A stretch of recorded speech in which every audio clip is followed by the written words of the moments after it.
Hi friends, ఈ వీడియోలో మనం సొరకాయ గారెలు టేస్టీగా ఎలా ప్రిపేర్ చేసుకోవాలో చూసేద్దాం. టేస్ట్ మాత్రం చాలా బాగుంటుంది. ఖచ్చితంగా ట్రై చేసి ఎలా వచ్చిందో నాకు కామెంట్ చేయండి. అలానే నా ఛానల్ని లైక్ చేసి సబ్స్క్రైబ్ చేసుకోండి. సో ఫస్ట్ అయితే సొరకాయని స్మూత్గా గ్రైండ్ చేసుకోవాలి. తర్వాత ఇందులో ముందుగా కట్ చేసి పెట్టుకున్న ఉల్లిపాయ ముక్కలు యాడ్ చేసుకొని కొత్తిమీర కరివేపాకు యాడ్ చేసుకోవాలి. అలానే వేయించి పెట్టుకున్న పల్లీలను యాడ్ చేసుకోవాలి. వేయించుకున్న పల్లీల ప్లేస్లో మీరు నానబెట్టుకున్న పచ్చిశనగపప్పును కూడా యాడ్ చేసుకోవచ్చు. కావాలంటే రెండు కూడా యాడ్ చేసుకోవచ్చు. మధ్య మధ్యలో తగులుతూ చాలా బాగుంటుంది. అలానే ఇందులో పచ్చిమిర్చి, అల్లం, జీలకర్ర స్మూత్గా గ్రైండ్ చేసుకొని యాడ్ చేసుకోవాలన్నమాట. తర్వాత రుచికి సరిపడా సాల్టు, బియ్యం పిండిని యాడ్ చేసుకోవాలి. బియ్యం పిండి మీ కన్సిస్టెన్సీకి సరిపడా చెక్ చేసుకుంటూ యాడ్ చేసుకోండి.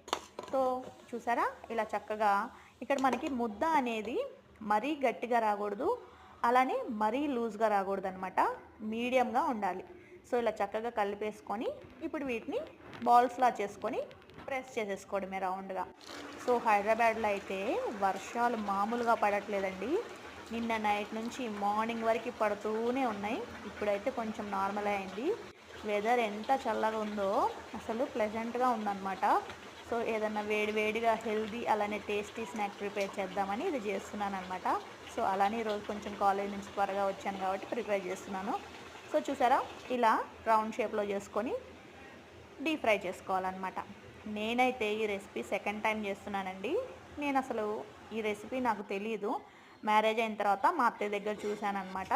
సో టేస్టీగా ఉందని అత్తయ్యని అడిగి నేర్చుకున్నాను. ఫస్ట్ టైం అయితే ఫ్లాప్ అయిందండి. అంటే నాకు బియ్యం పిండి ఎంత కలపాలో తెలియలేదన్నమాట అప్పుడు.